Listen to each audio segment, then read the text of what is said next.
السلام علیکم، media zone کے ساتھ میں ہوں آصف شکر عباسی۔ جیسا کہ آپ جانتے ہیں بقرہ عید کو 3 سے 4 دن باقی ہے،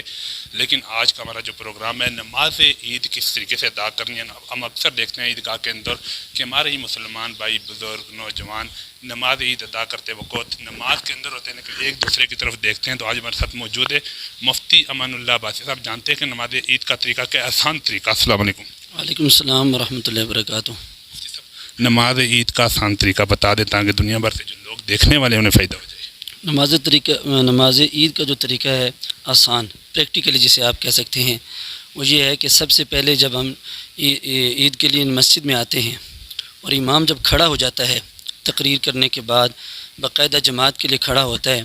اس وقت امام سب سے پہلے تکبیر تحریمہ کہتا ہے۔ اللہ اکبر پہلی تکبیر ہوتی ہے، یہ سب مقتدی اور امام سب کے لیے ضروری ہے۔ وہ تکبیر تحریمہ کہتا ہے اللہ اکبر اور اپنے ہاتھ باندھ لیتے ہیں۔ اس کے بعد ہم سب سبحانک اللہم و بحمدک و تبارک اسمک و تعالی جدک و لا الہ غیرک تک پڑھتے ہیں، یہاں تک مقتدی پڑھتے ہیں اور امام بھی یہاں تک پڑھتا ہے۔ اس کے بعد امام ہاتھ اٹھاتا ہے تکبیر کے لیے اللہ اکبر، پھر دوسری مرتبہ اٹھاتا ہے اللہ اکبر ہاتھ اور تکبیر کہتا ہے، ہاتھ چھوڑ دیتا ہے، پھر تیسری مرتبہ ہاتھ اٹھا کے پھر اس کے بعد یہ ہاتھ باندھ لیتا ہے۔ یہ 3 تکبیرات ایسی ہوتی ہیں جو تکبیر تحریمہ کے بعد واجب ہوتی ہیں، مقتدی کے لیے بھی امام کے لیے بھی یہ تکبیریں کہنا واجب ہوتا ہے۔ پھر اس کے بعد امام سورہ فاتحہ پڑھتا ہے، اس کے بعد سورج ہاتھ میں لاتا ہے، پھر رکوع میں جاتا ہے، سجدے کرتا ہے اور اس طرح پہلی رکعت اس کی مکمل ہو جاتی ہے۔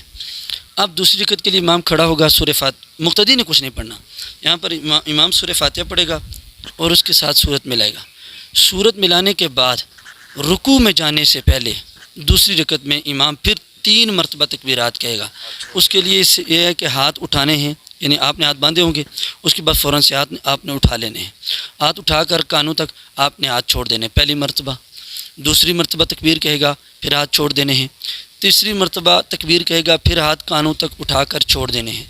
پھر چوتھی جب امام تکبیر کہے گا پھر ہاتھ نہیں اٹھانے بلکہ ہم نے رکوع میں چلے جانا ہے۔ یہ رکوع کی تکبیر ہوگی، ہمارا رکوع مکمل ہو جائے گا، اس کے بعد ہمارے دونوں سجدے مکمل ہوں گے اور اس کے بعد جو ہے تحیات پڑھنا واجب ہے وہ پڑھی جائے گی اور اس کے بعد یعنی سلام پھیر دیا جائے گا۔ اب یہاں پر ایک تھوڑا سا یہ ہے کہ جس کی رکعت رہ جائے تو وہ کیا طریقہ اختیار کرے، تو اس کے لیے یہ ہے کہ امام کے ساتھ پہلی رکعت تو رہ گئی، اب دوسری رکعت میں شامل ہو گیا تو دوسری رکعت میں تو امام کے ساتھ جس طرح ہم نے طریقہ عرض کیا دوسری رکعت اسی طرح مکمل کرے گا۔ اپنی رکعت کے لیے جب کھڑا ہوگا پہلی رکعت کے لیے تو پھر پہلی رکعت میں کیونکہ ہم نے تو شروع میں ثنا پڑھ کے اس کے بعد تکبیرات 3 کہیں، یہ تکبیرات نہ کہے بلکہ یہ کیا کرے اپنی سورت میں سورہ فاتحہ پڑھے، پھر سورت میں لائے، اس کے بعد رکوع میں جانے سے پہلے میں 3 مرتبہ جو ہے نا تکبیرات کہہ لے، ہاتھ اٹھانے کے ساتھ 3 مرتبہ تکبیرات کہہ کر پھر رکوع کر لے۔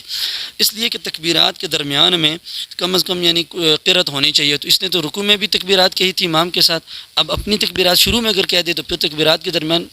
قرأت نہیں آئی، تو اس لیے یہ ان تکبیروں کے درمیان فاصلہ کرنے کے لیے وہ اپنی رکوع میں جانے سے پہلے تکبیرات کہہ دے گا۔ اس کے ساتھ ساتھ ایک چھوٹا سا یہ مسئلہ ہے کہ اگر کوئی رکوع میں امام کے ساتھ پہلی رکعت میں شامل ہوا تو پھر وہ کیا کرے، تو اس کے لیے حکم یہ ہے کہ اگر دیکھے امام ابھی رکوع میں گیا ہے تو تکبیرات کہہ کر یعنی تکبیر تحریمہ کہے، اس کے بعد 3 تکبیریں فوراً سے کہے، پھر رکوع میں چلا جائے، اور اگر دیکھے کہ امام رکوع سے اٹھ جائے گا جب تک میں تکبیریں کہتا ہوں تو پھر رکوع میں جائے اور وہاں جا کر سبحان ربی العظیم نہ پڑھے